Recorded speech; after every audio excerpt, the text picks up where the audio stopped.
Halo, assalamualaikum, selamat siang saudaraku, selamat datang di channel Dunia Ikan. Pada siang hari ini saya ada di daerah Pare Kediri ya, di sebuah petani ikan lele pembenihan. Kita akan coba bincang-bincang dengan petani. Kita kenalan yuk dengan petaninya. Assalamualaikum Mas. Ya, waalaikumsalam. Mas, kenalin ke petani ikan di seluruh Indonesia ini. Namanya siapa? Kemudian Mas lokasinya di mana? Perkenalkan, nama saya Fahmi. Ya. Lokasi ada di Pare, tepatnya di Pelem, Cangkring, Kediri ya? Kediri. Oh, jadi Kediri. Mas, bisa diceritain dari awal ya tentang usaha pembenihan ikan lele pembenihan di sini nih.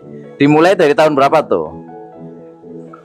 Kalau di Kediri itu sekitar 89 mungkin. Tahun 89 ya. Oh, udah lama sekali ya. Jadi budidaya ikan lele mulai ada di situ ya. Ya. Atau dari orang tua dulu itu memulai usaha ini bagaimana tuh?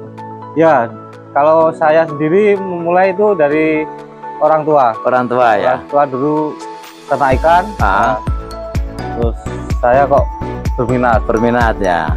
Nah, terus latar belakang Mas itu kemudian sekolah di bidang perikanan tuh gimana? Kemudian tertarik dengan budidaya lele gimana tuh? Saya sekolah itu malah S1 PAI, guru. Oh, guru apa? Agama Islam ya? Ya.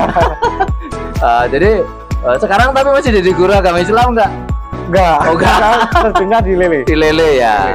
Oke, baik. Jadi teman-teman, ini Mas Fahmi, saya sebutnya Mas Fahmi ya? Ya. Nah, ini adalah salah satu petani ikan lele di sektor pembenihan ya. Ya. Mas bisa ceritakan ya. Jadi sistem pembenihan ikan lele di sini nih menggunakan sistem seperti apa ya? Kalau dulu kan manual. Manual ya. Sekarang stripping, Pak. Intensif ya. Ya. Stripping itu artinya disuntik ya indukannya. Ya, disuntik Oh, induknya. ya. Nah, terus induk itu rata-rata umur berapa tuh yang bisa disuntik? Ya, itu yang bagus itu ya 2 tahun ke atas. 2 tahun ke atas ya. Ya. Itu induk asal katakanlah unggul apa atas asal ada yang di kolam atau sertifikat gitu, ada pengalaman gitu? Sertifikat pernah. Ya, terus induk buat sendiri juga pernah. Terus dari dinas itu juga pernah. Nah, yang dipakai sekarang yang mana tuh? Ini yang ketiga dipakai semua. Oh, tiga-tiganya. Ya. Jadi yang penting umurnya 2 tahun. Ya. Beratnya rata-rata berapa yang bisa dipecahkan tuh? Rata-rata sekilo ke atas. Sekilo ke atas ya. Oke, jadi dari prosesnya dari induk, itu bak induk rata-rata ukuran berapa Mas yang digunakan? Kalau di tempat saya itu 2x2, Pak. 2x2 isinya berapa ekor atau berapa kilo? Isinya 50 kilo sampai 60 kilo. Oh, 50 kilo sampai 60. Jadi dipisah antara jantan betina ya? Dipisah. Oh, bisa. Jadi kemudian induk itu dikasih makan apa tuh? Ikan laut. Ikan laut. Terus min 1 itu. Min 1 ya. Sama kadang daun pepaya. Oh, daun pepaya ya. Tujuannya apa itu daun pepaya tuh biasanya? Ya, mungkin biar mateng. Ya. Oh gitu ya. Ngasih makannya berapa kali sehari? 2 kali sehari. 2 kali. Oke, nanti kemudian induknya kita berarti kita apa ya? Pilih dulu yang matang gonat ya? Ya. Itu biasanya ciri-ciri yang sudah tua bagaimana? Perutnya gendut doang atau kemudian genitalnya merah? Kita itu atur dari pertama dipijah sampai nanti dipijah lagi itu berapa lamanya itu. Iya. Itu berapa jaraknya biasanya tuh? Kalau minimal saya 6 bulan. 6 bulan ya, baru kemudian bisa disortir lagi ya, dipakai lagi ya. Oke, jadi karena di stripping maka disuntik ya? Ya, disuntik. Menggunakan apa? Ovaprim apa Ovaspek? Ovaspek. Ovaspek. Dosisnya berapa itu kalau untuk misalnya sekali nyuntik itu berapa? 15 ekor? 15 ekor. Saya itu 1 mili, ya. Nanti saya campur Aquabides ya. 2 mili. 2 mili. Itu jadi 3 mili Pak ya? Ya. Itu jadi 6 induk. Oh, 6 induk ya. Nyuntiknya cukup sekali aja? Sekali. Terus nanti diproses di stripping 10 jam ya? 10 jam. Jantannya nggak perlu disuntik? Nggak perlu. Oh, nggak perlu. Jadi kemudian di stripping, taruh di mangkok ya. Ditebar untuk berapa kolam tuh? Yang 15 ekor tuh? 15 ekor itu tergantung isinya telur. Oh ya. Ya. Oh, kalau rata-rata yang sekilo lah gitu kan? Rata-ratanya ya 8 kolam. 8 kolam ya. Ukuran kolamnya berapa kali berapa?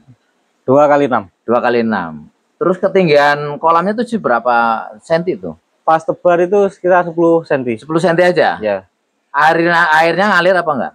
Enggak ya. Kemudian ditebar sumber air ini air sumur ya? Ya.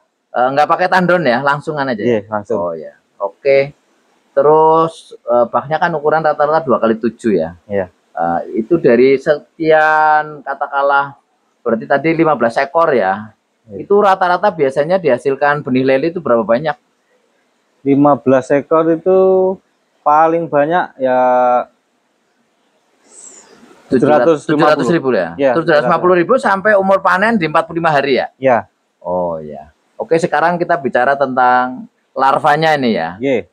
Larva itu hari 0 sampai hari keberapa makan cacing? Jadi kita tebar ya. Misal jam 8 malam. Iya, 8 malam. Ya. Nanti 24 jam ya, Pak ya? Ya, 24 jam.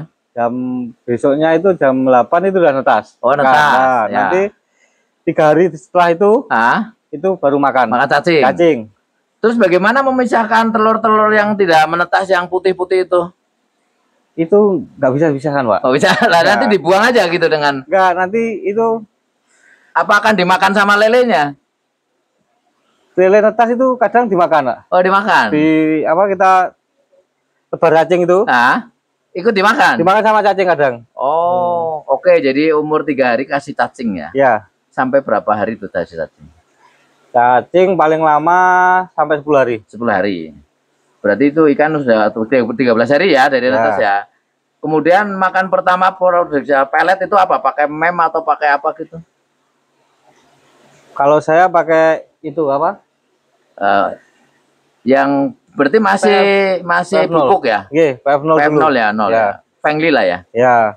Berapa hari itu? Itu 2 hari sampai 3 hari terus kita ganti sampai pakai krembel. Oh, krembelnya. Krembelnya. Terus di sortir pertama di umur berapa tuh? Sortir pertama ya biasanya setelah pemberian krembel 3 hari itu. Oh, 3 hari berarti di itu umur 15-an ya? Ya, 15-an. Oke, cara grading pertama gimana? Ikannya kan masih kecil itu kan. Jadi caranya gimana? Menyiapkan apa yang 8 kolam nanti dikumpulin terus dibagi rata atau gimana tuh tekniknya? Jadi kita siapkan kolam kosong dulu, Pak. Satu. Ya. Kita belum berani pakai apa? Tanjaran ya. Enggak ya. Biasanya kan pakai itu kalau ya, yang hijau ya. Kita langsung sortirnya di kolam. Oh, jadi pindah-pindah gitu aja? Ya, pindah-pindah. Oh, gitu tanpa ada hapa? Tanpa. Tanpa ya. Jadi yang 8 kolam, jadi yang satu itu dipindah dulu lah ya, dicampur. Nanti satu bersihin. Satu bersihin, ini pindah ke sini. Yang belum tadi pindah lagi. Pindah. Jadi berapa ukuran tuh? 2. Oh, jadi diambilin gurau yang besaran aja. Ya. Jadi nyortir itu sekali aja dengan satu saringan aja. Oke. Itu di hari ke-14 ya. Ya. Sudah, nanti kan bak itu bisa terisi semua tuh. Yang 8. Kasih makan apa tuh? Tetap krembel. Sampai berapa hari? Krembel mungkin 7 hari. 7 hari. Ya. Nah, terus ganti butiran. Berarti itu udah umur 22 hari. Ya. Ganti butiran. Sampai umur berapa hari? Butiran sampai nanti itu panen pertama. Tambah besar butirannya, Pak. Ya, tambah besar ya. Tapi nggak perlu disortir lagi. Sortir kedua itu 7 hari sortir lagi. Oh, jadi pertama sortir pertama, kedua sortir lagi. Ya. Berarti di umur 22 sortir. Ya. Caranya bagaimana? Sama seperti tadi itu. Ya, terus 7 hari lagi sortir lagi itu baru pakai tanjaran. Ya, tanjaran. Berarti sortirnya 3 kali ya? Di umur 15, kemudian 22 tambah 7 hari berarti 29. 3 kali. Itu baru nanti sortir keempat biasanya panen. Ya. Oh, gitu ya. Sampai akhirnya pakai yang -1 itu. Ya. Kalau pakai -1 itu dari ukur 34. Oh, 34. Baru pakai -1. Jadi di umur 45 sudah panen, benih itu ukuran berapa yang dijual tuh? 5 ke atas. 5 ke atas ya. Oke, jadi itu teman-teman proses secara singkat ya dari Mas Arief ya. Fahmi. Mas Fahmi ya. Lah terus kalau sudah benih siap akan dijual, itu berarti ukuran 576 apa? 567 ya. Ini kan selama ini dijual lokal atau bagaimana nih pemasarannya, ada masalah nggak? Kalau selama ini dijual di lokal. Lokal ya. Iya. Nah, ini kalau seandainya ada mungkin daerah di luar Pare, Kediri, mungkin di Jogja atau kemudian di Semarang atau di Bogor atau di mana, Jawa lah ya, kan saudara akses tol ya. Secara teknis bisa ngirim. Bisa, Pak. Oh bisa ya. Nah, nanti kalau teman-teman atau petani ikan lele yang ingin ada akses benih, ya nanti bisa menghubungi Mas Fahmi ya. Nomornya nanti saya cantumkan di link deskripsi saya. Kemudian kalau orang tanya ini jenis trennya lele apa sangkuriang atau kemudian python itu apa gimana Mas ini? Kalau sementara di sini sangkuriang sama mutiara. Oh gitu, sangkuriang sama mutiara ya. Lah kalau misalkan ada order-order dari Jogja, Magelang dan itu minimal itu berapa bisa dilayani untuk kirim gitu? Ya minimal 100.000. 100.000 ya. Itu 100 itu pakai L300 sudah cukup ya? Cukup ya. Kalau misalkan partai besar menggunakan katakanlah truk ada? Jarang ya? Ada juga? Ya. Ada ya, oke. Jadi itu rata-rata ukurannya adalah 567 ya yang dijual ya. Jadi itu sampling berapa Mas 1 kilo kira-kira? Kira-kira itu kalau ukur 5 800 ekor atau 500? Ya sekitar 800 itu. 800 ekor ya? 1 kilonya ya? 1 kilonya. Ya. Ya, Mas Fahmi selama udah lama nih ya mengkecimpungi budidaya ikan ini, kendalanya apa sih sebenarnya selama ini yang dialami? Kendala itu cuaca. Cuaca ya. Biasanya bulan-bulan apa tuh cuacanya jelek tuh? Kalau musim panas, Pak. Musim panas ya. Banyak mati di kecil gitu? Ya, kecilnya kurang kuat. Oh gitu. Nah, terus apa lagi selain cuaca? Kalau pas budidayanya, Pak. Cuaca, terus ada kendala pasar gitu, kadang-kadang melimpah hasilnya terus susah jual gitu ada? Ya itu sering. Oh. Tapi sementara daerah lain kekurangan benih gitu ya? Ya. Jadi teman-teman dengan adanya YouTube ini bisa kita ada jalan keluar ya. Kalau teman-teman yang mungkin kekurangan benih nanti bisa ke Mas Fahmi ya. Terus kendala misalnya harga pakan tuh masalah nggak? Kalau harga pakan tuh nggak masalah ya. Ya. Jadi memang selama ini saya lihat memang pusat benih terbesar di daerah sini ya. Untuk budidaya ikan lele secara intensif ya. Ada pesan Mas untuk petani ikan lele di seluruh Indonesia nih, terutama misalnya yang butuh apa kekurangan benih, bagaimana tuh pesannya? Ya kalau pemasaran itu kita biasanya garansi 3 hari, Pak. Garansi 3 hari. Oh, ada garansi 3 hari ya. Maksudnya garansi kalau mati nanti diganti gitu? Digantikan. Oh, digantikan. Oh, hebat nih. Tapi kalau misalnya ordernya itu keluar pulau sulit ya? Dengan bandara sulit ya? Sulit. Kecuali misalkan ada yang beli larva begini bisa nggak? Biasanya kalau luar pulau itu ukurnya 23 lebih kecil ya? Tapi bisa tuh, ada yang menanganin gitu bisa? Ada kargo. Kargo ya? Oh ya. Misalkan Papua itu butuh lele gitu ya? Iya ada. Ada ya? Ya. Baik Mas Fahmi, terima kasih ya obrolannya ya. Semoga bermanfaat bagi petani ikan yang ada di Indonesia ini. Teman-teman, itu saja obrolan saya dengan Mas Fahmi tentang budidaya ikan lele pembenihan khususnya ya yang ada di Pare Kediri ya. Semoga bermanfaat dan menginspirasi ya. Jangan lupa di subscribe, like, share, dan komen. Mas Fahmi, sampai jumpa dengan video berikutnya. Terima kasih Mas. Ya.